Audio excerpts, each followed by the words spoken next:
Hello दोस्तों, नमस्कार। स्वागत है आप सभी का एग्ज़ाम मास्टर चैनल में। और श्रीमान अमिताभ ठाकुर जी की तरफ से यहाँ पर एक अपडेट है। 69,000 शिक्षक भर्ती पर एसएचओ कर्नलगंज के द्वारा एफआईआर लिखने से मना किया गया और उन्होंने कहा कि यदि इतनी अनियमितता थी तो परीक्षा के बाद ही एफआईआर लिखवाना था। इतनी देर से एफआईआर का कोई औचित्य नहीं बनता और लोकप्रियता के लिए एफआईआर दिया। देखिए, ये इन्वर्टेड कॉमा में है, ठीक है। इसके बाद अब इनका कहना है कि भाई प्रयागराज को आवेदन ये देंगे, एसएसपी प्रयागराज को। एसएचओ कर्नलगंज ने इसे जो है मना किया, तो अब एसएसपी तक बात करेंगे, नहीं तो कोर्ट तक जाएंगे। अनियमितता से इनकार नहीं तो देर से ही सही एफआईआर हो। इतने गंभीर साक्ष्यों को विलंब के आधार पर नज़रअंदाज नहीं किया जा सकता। दूसरी चीज़ ये है कि जिस तरह से कल का सुराव का खुलासा हुआ, उसके बाद से जो 8 लोग पकड़े गए और इनके रिलेटेड अब ये जिनको जिनको कबूलेंगे कि भाई इनका रिज़ल्ट या इनकी सेटिंग थी, इन लोगों से पैसे लिए गए, बावजूद इसके न्यायालय में ये बात जानती है। अगर यहाँ पर देख लीजिए, कोर्ट में अगर ये बात जाती है और कोर्ट में ये चीज़ अगर साबित हो जाती है कि परीक्षा होने के पहले ही कुछ अभ्यर्थियों गिने चुने के पास पेपर आउट था, पेपर की उत्तर कुंजी थी, तो इसकी शुचिता तो गई 100%। ऐसे लोगों को फाइंड आउट करना बहुत ज़रूरी है जिनकी पकड़ बहुत अंदर तक है।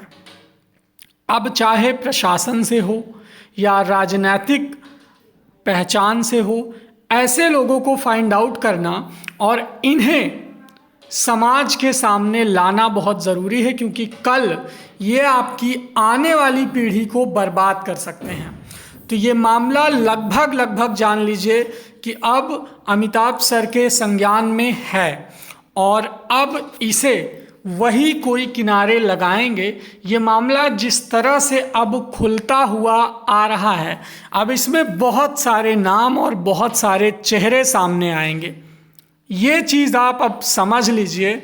मेरे पास प्रतापगढ़ से भी कुछ मार्कशीट्स आई हुई हैं, उनमें भी किसी तथाकथित पटेल जी ने 142 अंक प्राप्त किए हैं। धर्मेंद्र पटेल के अलावा वो सारे रिज़ल्ट हैं और कुछ रिज़ल्ट मेरे पास ऐसे भी आए हैं जिनके नाम काउंसलिंग में है, बट वो यूपी टेट या सी टेट क्वालिफाई नहीं है।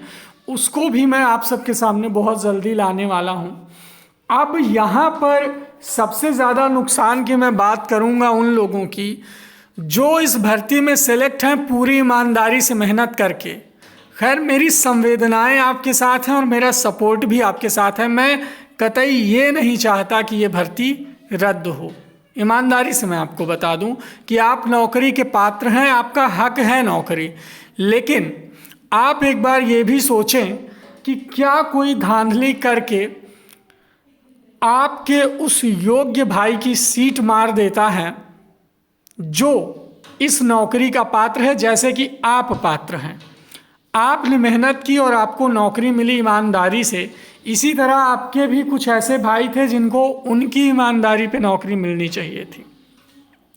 तो सबसे ज़्यादा ज़रूरी है कि ऐसे लोगों को फाइंड आउट करना, इनके खिलाफ कार्यवाही कराना और इस भर्ती में हुए फर्जीवाड़े का खुलासा करना। इस चीज़ पर आप सभी पढ़े लिखे योग्य और चयनित अभ्यर्थियों का सपोर्ट मिलना चाहिए, क्योंकि जो चीज़ सही है आप उसे कभी गलत नहीं कह सकते। और ये जो वीडियो पे आप कमेंट करते रहते हो कि अब फेल वाले आ गए रद्द करवाने, मेरे पास बहुत सारा कमेंट आया ऐसा। मैं चाहूँ तो कमेंट सेक्शन डिसेबल कर सकता हूँ, लेकिन आपको पूरा हक है अपनी बात कहने का। बिल्कुल आपकी बात पर विचार किया जाएगा कि जो फेल है वो पूरी तरह से ईमानदारी से चाहेगा कि भर्ती रद्द हो और भर्ती फिर से हो, ये उसका स्वार्थ है। लेकिन आप चयनित हो, ठीक है, आपने मेहनत की है और आप चाहते हो कि भर्ती रद्द हो जाए, भले इसमें 10,000 फर्जी वाले लोगों का भी सिलेक्शन हो जाए आपके साथ, तो ये भी आपका स्वार्थ है। आप गलत का विरोध नहीं कर पा रहे हो क्योंकि आपकी एक सीट फंसी हुई है। तो जिस तरह आप अपनी जगह सही हो, चाहते हो कि भर्ती ना रद्द हो और आपका सिलेक्शन हो जाए, भले ही आपके साथ 10-20 हज़ार फर्जी वाले लोग चयनित हो जाएं, लेकिन आपकी सीट बची रहे, इसी तरह वो लोग भी चाहते हैं। तो अब आप दोनों के बीच में इस कमेंट सेक्शन को मैं ओपन कर रहा हूं, अपनी अपनी राय ज़रा खुल के आप लोग एक बार दीजिए। इस वीडियो का कमेंट बहुत ही इंपॉर्टेंट होगा।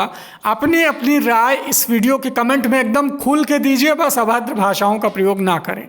अपनी अपनी राय इन दोनों विषय पर कि भर्ती रद्द क्यों ना हो और भर्ती रद्द क्यों हो, यदि भर्ती रद्द ना हो तो इन धांधलेबाजों का आप क्या करना चाहते हैं। तो इस पर एक बार खुल के अपनी राय दीजिए। मैं आपके कमेंट पढ़ता हूँ, फिर उसके बाद जैसा डिसीजन होगा, जिस तरह का झुकाव होगा, उसको सपोर्ट किया जाएगा, सही को या गलत को। ठीक है, धन्यवाद, जय हिंद।